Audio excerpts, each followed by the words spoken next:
اگرچہ ولسن کی کوششوں کو محدود کامیابی حاصل ہوئی، صدر فرینکلن ڈی روزویلٹ نے دوسری جنگ عظیم کے دوران ولسن کے بہت سے خیالات کی تجدید کی۔ روزویلٹ کے اٹلانٹک چارٹر نے ولسن کے 14 نکات کے بنیادی اصولوں کی عکاسی کی۔ اگرچہ روزویلٹ اپنی جنگ کے بعد کی پالیسیوں اور یالٹا کانفرنس میں پیش کیے گئے نظریات کو نافذ کرنے سے پہلے ہی مر گیا، لیکن اس نے وہ بنیادیں قائم کیں جو دوسرے مرحلے کے دوران مضبوط ہوں گی۔ ان پالیسیوں میں اقوام متحدہ کی تشکیل، معاہدے اور بین الاقوامی مالیاتی فنڈ بنایا گیا۔ بین الاقوامی بینک برائے تعمیر نو اور ترقی اور محصولات اور تجارت کا عمومی معاہدہ اس میں شامل تھے۔ ان اداروں کے قیام میں امریکی قیادت اہم تھی اور دیگر لبرل ریاستوں کی حمایت نے امریکہ کے لیے علاقائی لبرل آرڈر تشکیل دینا ممکن بنایا۔ دوسری جنگ عظیم کے خاتمے نے بھی سوویت یونین کے ساتھ ساتھ امریکہ کو سپر پاور کی حیثیت حاصل ہوئی۔ اس پہلے مرحلے کے دوران امریکہ ایک علاقائی طاقت سے عالمی طاقت بن کر ایک سپر پاور بن گیا، اور جیسے ہی وہ بین الاقوامی نظام میں ابھرا، اس نے غیر مساوی طور پر بین الاقوامی نظام میں لبرل بین الاقوامی اصولوں کو فروغ دیا، جس سے آہستہ آہستہ ایک لبرل آرڈر کی تعمیر ہوئی۔ دوسرا مرحلہ سرد جنگ کے دوران ہوا، اور اس عرصے کے دوران امریکہ نے مغربی یورپ، جنوبی بحر الکاہل اور مغربی نصف کرہ پر مذکورہ علاقائی لبرل آرڈر قائم کیا۔ ریاستہائے متحدہ امریکہ نے اپنے آپ کو اور اپنے اتحادیوں کو کمیونزم سے بچانے کے لیے علاقائی لبرل آرڈر تشکیل دیا۔ اس عرصے میں بین الاقوامی نظام دو قطبی تھا۔ امریکہ اور سوویت یونین کے درمیان تقسیم یہ عظیم طاقت کا مقابلہ نظریاتی تھا، اور بین الاقوامی نظام کے اندر تقسیم کا باعث بنا، جس نے اکثر دنیا بھر کے بحرانوں کو متاثر کیا۔ اس میں USSR اور US اس وقت دو قطبی نظام تھے، ان کے درمیان مسابقتی علاقائی آرڈرز بنے۔ اس ماحول میں امریکی پالیسیاں اکثر لبرل خیالات کو فروغ دینے اور امریکہ اور اس کے اتحادیوں کے تحفظ کے درمیان جدوجہد کرتی تھیں۔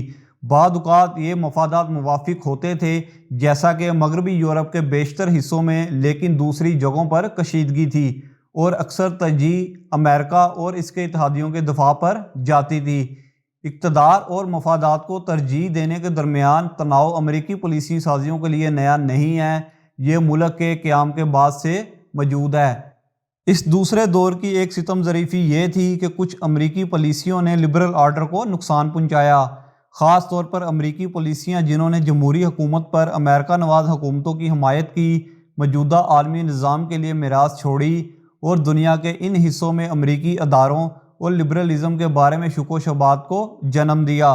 اس مرحلے کے دوران امریکہ نے اپنی فوجی طاقت کا مظاہرہ کیا، اور اس کے بعد بننے والے لبرل اداروں جنگ عظیم دوم کے ساتھ ساتھ اس پر بھروسہ کرتے ہوئے ان کی حمایت کی۔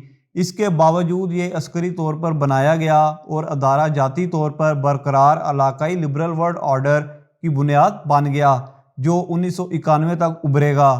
لیکن بین الاقوامی نظام سوویت یونین کے ختم ہونے کے ساتھ ساتھ قطبی نظام میں تبدیل ہو گیا تھا، اور امریکہ واحد سپر پاور بن کر ابھرا تھا۔ تیسرے مرحلے میں 1991 سے شروع ہونے والے عالمی لبرل ورلڈ آرڈر کا ظہور ہوا۔ سوویت یونین کے خاتمے نے امریکی نظریاتی نظام کے واحد حریف کو ختم کیا۔ سوویت کے خاتمے کو تقویت ملی اور امریکہ اقتصادی، سفارتی اور عسکری طور پر دنیا کا سب سے طاقتور ملک بنا۔ اس کا مطلب یہ ہے کہ سرد جنگ کے بعد کا نظام امریکہ کی زیر قیادت ایک نظریاتی نظام تھا، جس کی بنیاد یونیپول کے طور پر امریکہ کی پوزیشن پر تھی۔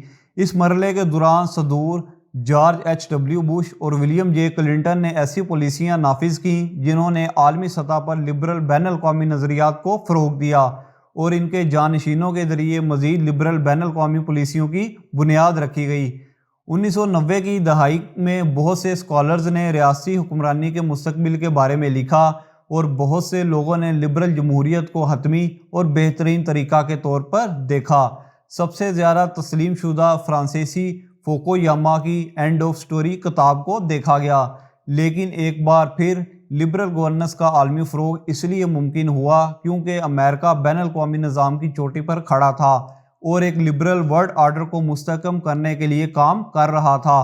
اس وقت عالمی جمہوری برادری کے بڑھنے کے ساتھ ہی لبرل آرڈر پھیل گیا، جس نے لبرل ورلڈ آرڈر کی مزید حمایت کی۔ جیسے جیسے لبرل ورلڈ آرڈر میں وسعت آتی گئی، لبرل خیالات تیزی سے معمول بن گئے اور لبرل نظریات کے فروغ اور دفاع کے لیے سرگرم کوششوں کا باعث بنے۔ ان اصولوں میں سے ایک اس بات پر زور دیتا ہے کہ تحفظ کی ذمہ داری جو کہ ریاستیں اپنے شہریوں کے انسانی حقوق کے خلاف ورزی کرتی ہیں تو بین الاقوامی برادری کی مداخلت کی ذمہ دار ہوتی ہیں۔ تاہم جیسا کہ تاریخ سے پتہ چلتا ہے، بین الاقوامی نظام مسلسل بدل رہا ہے اور ریاستوں کو برقرار رکھنے کے لیے انہیں دنیا کے ساتھ تبدیل ہونا چاہیے۔ چونکہ بین الاقوامی نظام زبردست طاقت کے مقابلے کی واپسی اور ان کے زوال کے ساتھ تناؤ کا سامنا کر رہا ہے، اس لیے یہ سمجھنا ضروری ہے کہ لبرل آرڈر کیسے ابھرا اور کیسے جاری یا ناکام ہو سکتا ہے۔